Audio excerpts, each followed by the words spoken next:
complications de tout genre.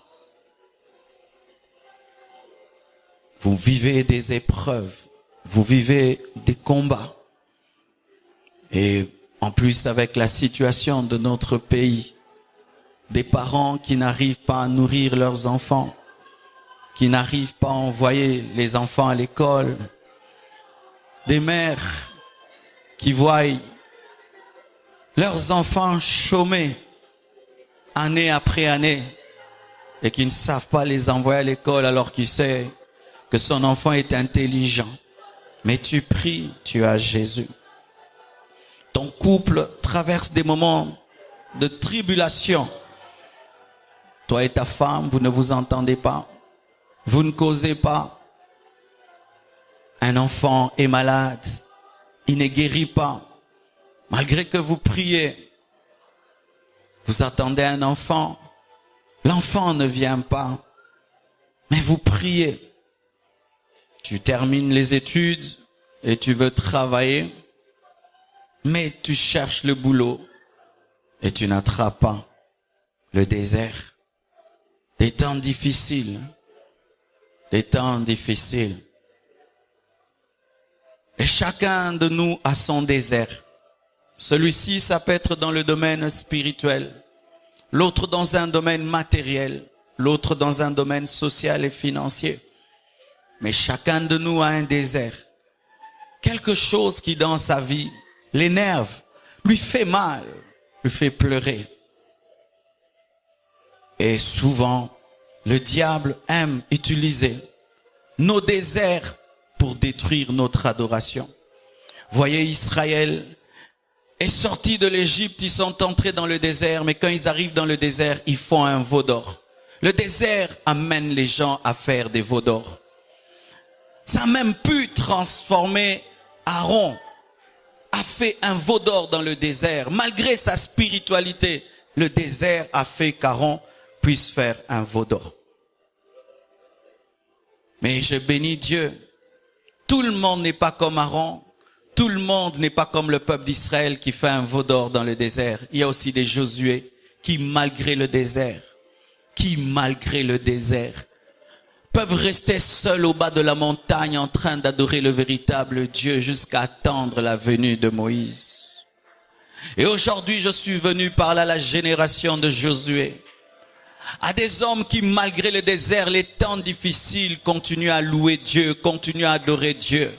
Je les appelle les cactus du désert, car le cactus est un arbre qui n'a pas besoin de pluie pour pousser, mais il peut plonger ses racines très très profondément, de sorte qu'il peut rester frais, même dans les moments difficiles.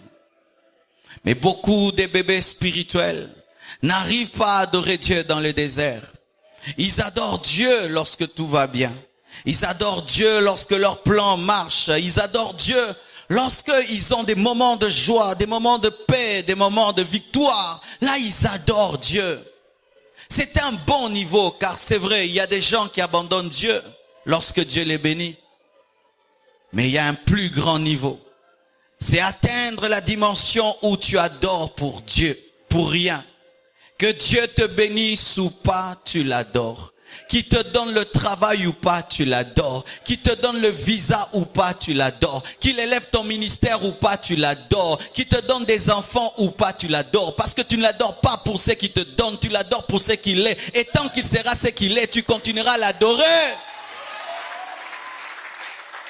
Le désert atteint le corps parce que le corps a soif. Le désert atteint le corps parce que le corps a faim. Mais le désert n'atteint pas l'esprit parce que l'esprit n'est jamais touché par le climat. Et il y a une génération d'hommes et de femmes qui ne sont pas touchés par ce qui se passe autour d'eux. Aujourd'hui, au premier culte, alors qu'on était assis là, je regardais un frère ici. Je connais ce frère. Ce frère passe par des moments difficiles. Il habite même l'église. Mais c'est lui qui a le plus grand sourire. Pour moi, c'est un mystère. C'est un cactus. Où est-ce que ce frère trouve cette joie? Il dort à l'église. Il n'est pas bien habillé. Comment est-ce qu'il peut sourire plus que tout le monde? C'est ça le mystère spirituel. Des hommes qui peuvent, au-delà de leur réalité, adorer Dieu. C'est pourquoi je définis l'adoration comme étant t'élever au-dessus de tes problèmes et donner une bise à Dieu. Seigneur, je suis malade, mais tu es Jéhovah Rapha. Seigneur, je n'ai pas d'argent, mais tu es Jéhovah Jireh. Seigneur, je suis combattu, mais je sais que tu es l'Éternel, ma bannière. Ma situation ne change pas ta nature. Ma réalité ne change pas ta position. Ce que je vis ne change pas ta vie. Tu demeures ce que tu es malgré que je vis ce que je vis. Tu demeures ce que tu es malgré que je vis ce que je vis. L'adoration malgré le désert. Pourquoi faut-il adorer Dieu malgré le désert? Il faut adorer Dieu malgré le désert pour fermer la bouche au diable. Parce que chaque fois que Dieu te bénit, il va dire à Dieu, il t'aime parce que tu le sers. Mais lorsque tu vis des moments difficiles et malgré tes moments difficiles, tu l'adores, tu confonds Satan. Bien-aimé, confonds le diable. Prouve à Dieu que tu l'aimes pour rien. Que tu ne l'aimes pas pour l'argent, tu ne l'aimes pas pour les voitures, tu ne l'aimes pas pour les biens de ce monde. Qui te les donne ou pas, tu continues à l'aimer de la même manière et tu fermes la bouche au diable et tu fermes la bouche aux hommes, tu fermes la bouche aux esprits malgré que tu es en train de vivre des moments de contradiction, des moments difficiles. Tu continues à l'adorer, tu continues à le louer.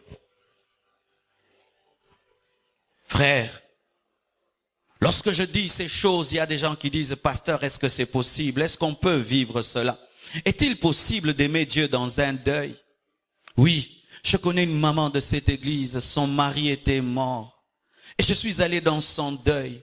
Cette femme, lorsqu'on l'a amenée enterrer son mari, elle parlait en d'autres langues. As-tu déjà vu une veuve qui va enterrer son mari? Rabba Shandalaba Sandoro. Shandalaba Sintaraba Shandalaba.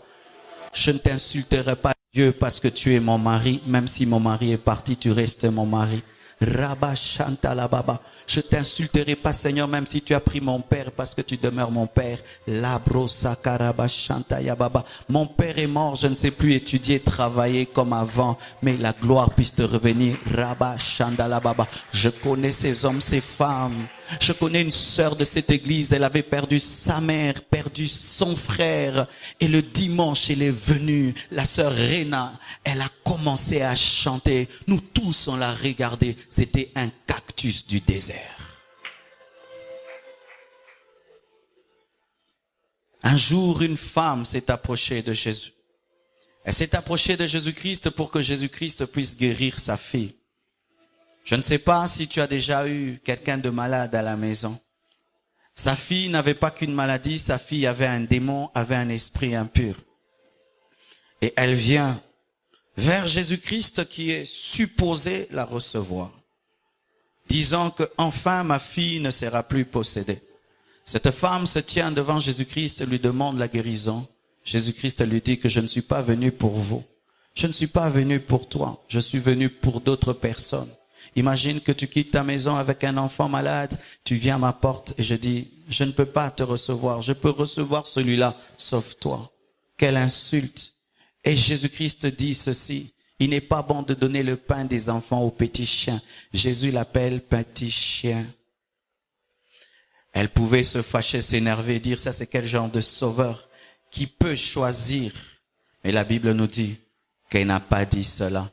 Elle a dit, Seigneur, même si tu m'insultes, tu es Seigneur. Et je ne le prends pas comme une insulte, je le prends comme une dimension en toi qui fait que le fait de guérir ma fille, ce sont des miettes. L'adorateur